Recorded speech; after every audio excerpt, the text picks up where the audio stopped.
Dispute होण्याचा काही प्रश्न नाही, कारण हाही एक प्रकार खूप कॉमनली होतो. एक भाऊ म्हणतो की आम्हाला काही करायचं नाही, मग दुसरं त्याचा भाऊ किंवा बहीण कुठून तरी अमेरिका इंग्लंडवरनं उगवतात 5-6 दिवसानंतर. मग ते तर म्हणतात की आमच्याकडे तर असे लोक अगदी 5 दिवसात टुणटुणीत होऊन घरी जातात.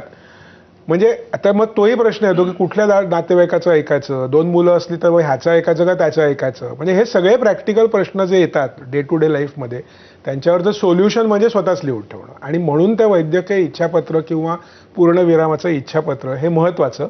आणि सर्वात चांगली गोष्ट अशी की सुप्रीम कोर्टाने आपल्याला हा आता निर्णय दिलेला आहे आणि आत्ताच 2022मध्ये पुन्हा त्याचा एकदा पुनरावलोकन करून आवश्यक असणाऱ्या सगळ्या स्टेप्स ज्या होत्या त्या त्यांनी सोप्या केलेल्या आहेत.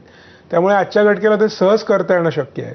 त्यामुळे तुम्ही हे डॉक्युमेंट बनवलं, ते बनवून त्याच्यावरती 2 विटनेसेसच्या सह्या घेतल्यात आणि फक्त तुम्हाला नोटराईज करायचं आहे ते डॉक्युमेंट. तुम्हाला कुठेही जायचं नाही, रजिस्ट्रारची आवश्यकता नाही, कोर्टाची आवश्यकता नाही, काही नाही.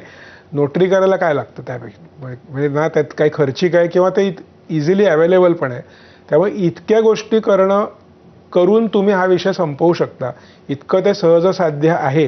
त्यामुळे माझं असं म्हणणं आहे की प्रत्येकच व्यक्तीने स्वतःचं इच्छापत्र, पूर्णविरामाचं इच्छापत्र हे 100% बनवलं पाहिजे. नाही, पण असं आहे की सर्वसामान्य माणसाला, ज्याला वैद्यकीय ज्ञान ज्यांचं शून्य आहे, तर त्यांना ते कसं करणं शक्य आहे?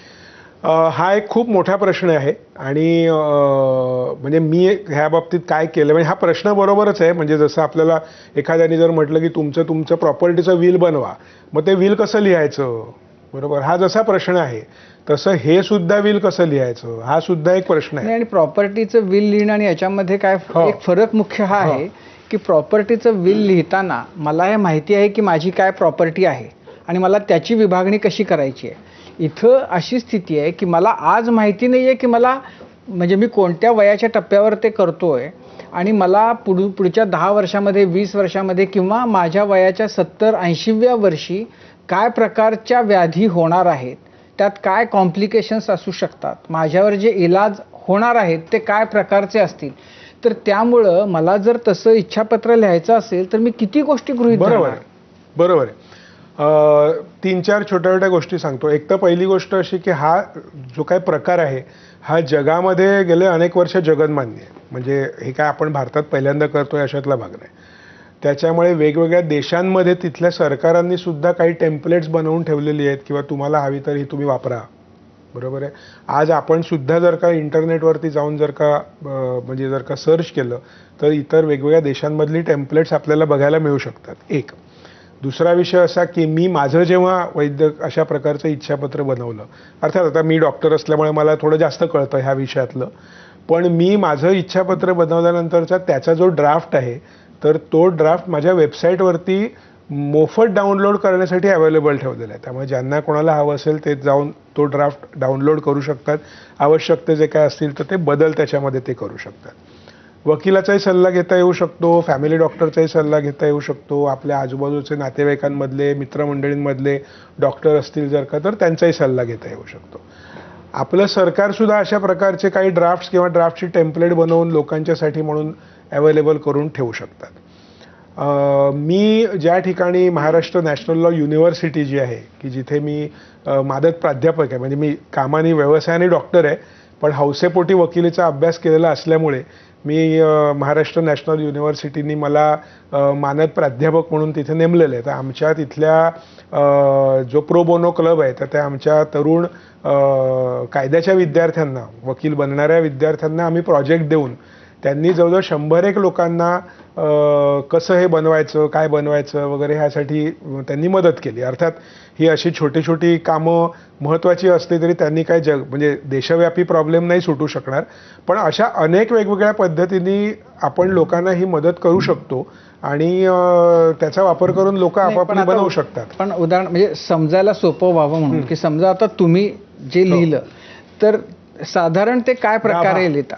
तर साधारणपणे गाभा ह्याचा असा आहे की सर्वसाधारणपणे आपण त्याच्यामध्ये असं लिहित असतो की ज्या वेळेला मी अशा कुठल्याही प्रकारे अशा गंभीर आणि दुर्धर आजाराने आजारी असेल की जेव्हा डॉक्टर असं म्हणतील की ह्यातनं खऱ्याखुऱ्या अर्थाने मिनिंगफुल रिकव्हरी शक्य नाही, त्यावेळेला फक्त माझं जीवन लांबवण्याच्या ज्या ट्रीटमेंट्स असतील तर तशा प्रकारच्या ट्रीटमेंट्स मला म्हणजे केल्या जाऊ नयेत थोडक्यात. आणि त्यातलं सगळ्यात कॉमन म्हणजे दोनच महत्त्वाचे विषय, व्हेंटिलेटर हा एक विषय आणि ज्याला आम्ही CPR म्हणतो, म्हणजे आपण जे पिक्चरमध्ये वगैरे बघतो ना, शॉक देतात, ते असं छातीला दाबतात वगैरे वगैरे, तो दुसरा विषय. मग ह्या व्यतिरिक्त डायलिसिस आलं, ह्या व्यतिरिक्त ICU आलं, ह्या व्यतिरिक्त नळ्या आल्या, फीडिंग ट्यूब्स वगैरे, ह्या सगळे विषय आले. आता ह्या सगळ्या विषयांच्या बाबतीमध्ये आपण आपापली मतं प्रत्येकाची जी असतील ते वैयक्तिक असू शकतात.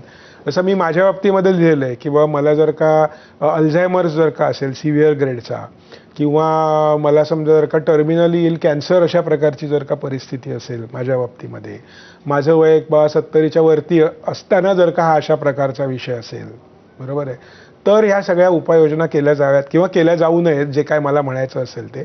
त्यात सर्वात महत्त्वाचा विषय जो आपण नक्की लिहिला पाहिजे ह्याच्यामध्ये, तो म्हणजे की मला सगळ्यात जास्त पेन किलर देऊन, सगळ्यात जास्त म्हणजे आवश्यक त्या डोसचं पेन किलर देऊन बेसिकली मला कुठल्याही प्रकारचे वेदना होणार नाहीत किंवा माझं वेदना शमन कमीत कमी होईल ह्याची नक्की काळजी घेतली जावी. त्या वेदनाशामक औषधांचा साईड इफेक्ट होईल ह्याची भीती न बाळगता मला वेदना शमन होईल ह्याची मुख्यत्वे करून काळजी घेतली जावी. हा एक फार महत्त्वाचा विषय आहे, कारण माणसाची डिग्निटी ज्याला आपण म्हणतो तर ती पेन ह्या विषयाशी खूप निगडीत आहे. त्यामुळे आपल्याला डिग्निफाईड लाईफ आणि डिग्निफाईड डेथ जर हवा असेल तर तो as pain free as possible असायला हवा. तो हा डिग्निटीचा एक भाग आहे असं मी मानतो स्वतः. आणि शेवटचा भाग म्हणजे ऑर्गन डोनेशन. त्याच्यामुळे जसं मी लिहून ठेवलं आहे की बाबा माझे ऑर्गन्स त्यावेळेला डोनेट केले जावेत वगैरे वगैरे असं, तर तो एक भाग त्याच्यामध्ये दिलेला आहे. तर ह्याचा एक ओव्हरऑल ढाचा जो आहे हा ह्या प्रकारचा आहे, बरोबर आहे. आता त्याहूनही पुढचा महत्त्वाचा विषय असा की मी आत्ता हे बनवलेलं आहे, पण उद्या समजा जर का असं झालं की बाबा माझ्या वयाच्या 70व्या नाही पण 68व्याच वर्षी जर का मला असं लक्षात आलं की बाबा I am terminally ill because of cancer, आणि कदाचित 70व्या वर्षी ओलांडण्याची म्हणजे पाळीच येणार नाही, कदाचित आय माईट रीच दॅट, त्या स्टेजला मी आधीच पोचील एखाद्या वेळेला, असं जर लक्षात आलं, मग मी नवीन ॲडव्हान्स डिरेक्टिव्ह बनवू शकतो ना. जसं आपण व्हील बदलू शकतो आपलं, तर तसं नवीन ॲडव्हान्स डिरेक्टिव्ह आपण बदलू शकतो. आपलं पूर्णविरामाचं इच्छापत्र आपण पुन्हा नव्याने लिहू शकतो आणि कॅन्सल करू शकतो. 70 वर्षाची अट कॅन्सल केली, बाकी सगळ्या गोष्टी आपण ठेवल्या. तर ह्या सगळ्या गोष्टी करता येणं सहज शक्य आहे. म्हणजे असं नाही की आपण एकदा ते बनवलं म्हणजे आपल्याला ते बदलता येणार नाही, त्याच्यानंतर पुन्हा आपण अनेक वेळा ते बदलू शकतो आपल्या परिस्थितीप्रमाणे. पण ह्याच्यामध्ये एक मुद्दा असा की हे तर म्हणजे ह्याच्यासाठी ह्या सगळ्या फॉर्मॅलिटीज करण्याची काय आवश्यकता आहे? म्हणजे ह्याच्यासाठी कोर्टात जाण्याची का गरज